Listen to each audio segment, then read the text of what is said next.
Episode की start में हम लिंग फेंग के आर्मर को देखते हैं जो उस खतरनाक क्रिएचर से लड़ रहा होता है ताकि वो लिंग फेंग और क्वीन को उनके सपनों वाली दुनिया से बाहर लेकर आ सके। लेकिन वो क्रिएचर उसी के पीछे पड़ जाता है और उसे वहां से उठाकर दूर फेंक देता है, जिसके बाद वो लिंग फेंग को मारने वाला होता है। लेकिन जैसे ही वो उसे मारता इससे पहले ही उसका आर्मर वहां पर आकर उसे बचा लेता है, जिसके बाद वो उस क्रिएचर से लड़ने चले जाता है। लेकिन उसके इस अटैक का भी उस क्रिएचर के ऊपर कोई असर नहीं पड़ता और वो उसके आर्मर को भी उसके सपनों वाली दुनिया में ले जाता है, जहां उसके आर्मर को ये डर होता है कि कहीं लिंग फेंग उसे छोड़ ना दे।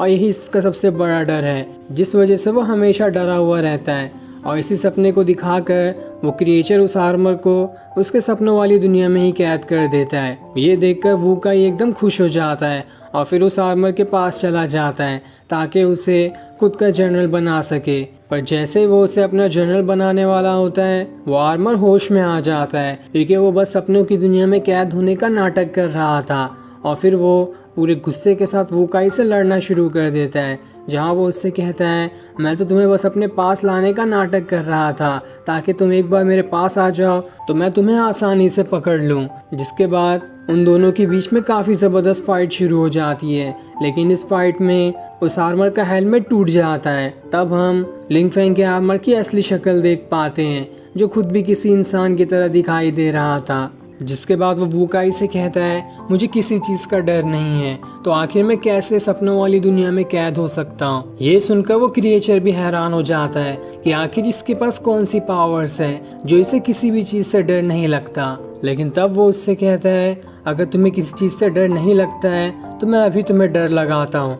जिसके बाद वो अपनी मुट्ठी के अंदर क्वीन और लिंग फेंग को दबाने की कोशिश करता है, जिस वजह से उनकी सारी पावर्स बाहर निकलने लगती है। लेकिन तब वो आर्मर सीधा वू काई की गर्दन पर ही स्वॉर्ड रख देता है और फिर उस क्रिएचर से कहता है मुझे किसी से डर नहीं लगता, अगर मेरी जगह लिंग फेंग भी होता तो भी वो यही करता, और मुझे लिंग फेंग और क्वीन की कोई टेंशन नहीं है। वो दोनों इतने कमज़ोर भी नहीं कि तुम्हारी मुट्ठी से ही मारे जाए। तभी क्वीन और लिंग फेंग को होश आ जाता है और फिर वो दोनों मिलकर उस क्रिएचर के ऊपर अटैक करना शुरू कर देते हैं, क्योंकि उन्हें भी ज़्यादा देर तक उनके सपनों वाली दुनिया में कैद करके रखना आसान काम नहीं था।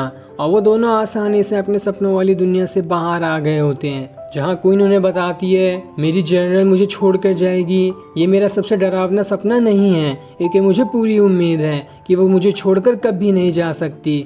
तो जब वो मुझे छोड़ ही नहीं सकती तो मुझे इस बात का डर क्यों होगा, इसलिए मैं आसानी से अपने सपनों वाली दुनिया से बाहर आ गई। जिसके बाद मैं वहां से लिंग फेंग के सपने में चली गई ताकि उसे भी उसकी सपनों वाली दुनिया से बाहर निकाल के ला सकूं। और देखो मैंने ये कर भी दिखाया। जिसके बाद हम दोनों अपने सपनों वाली दुनिया से बाहर निकल कर आ गए। ये देखकर वो क्रिएचर एकदम ही ज़्यादा गुस्सा हो जाता है और उनके ऊपर अटैक करना शुरू कर देता है।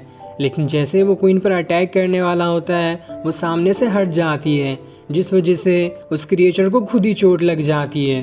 तब वो क्रिएचर अपने सपनों की दुनिया में फंसाने वाले मैजिक की मदद से क्वीन के ऊपर ही अटैक कर देता है, लेकिन वो वहां से हट जाती है और फिर वो अटैक सीधा वू काई को ही लग जाता है, जिस वजह से वो खुद के सबसे डरावने सपनों में कैद हो जाता है। ये देखकर वो क्रिएचर एकदम ज़्यादा ही परेशान हो जाता है कि आखिर मैंने ये क्या कर दिया। दूसरी तरफ हम डीमन गॉड को देखते हैं जो शियाओ की आंख के अंदर से उसकी डिवाइन आई वाली पावर्स को निकाल लेता है। लेकिन ये अच्छी बात थी कि उसकी आंख अभी तक खराब नहीं हुई थी, बस उसकी सारी पावर्स ख़त्म हो चुकी हैं और वो अब एक नॉर्मल आंख की तरह हो गई है। जिसके बाद डीमन गॉड जैसे ही शियाओ के ऊपर अटैक करके उसे मारने वाला होता है, बीच में कुआन आ जाती है जिसने गोल्डन आर्मर को भी बचाया था और वो डीमन गॉड को रोक लेती है। जिसके बाद वो शियाओ से कहती है तुम मेरे सारे कार्ड्स का इस्तेमाल कर सकते हो ताकि तुम इस डीमन गॉड को रोक सको।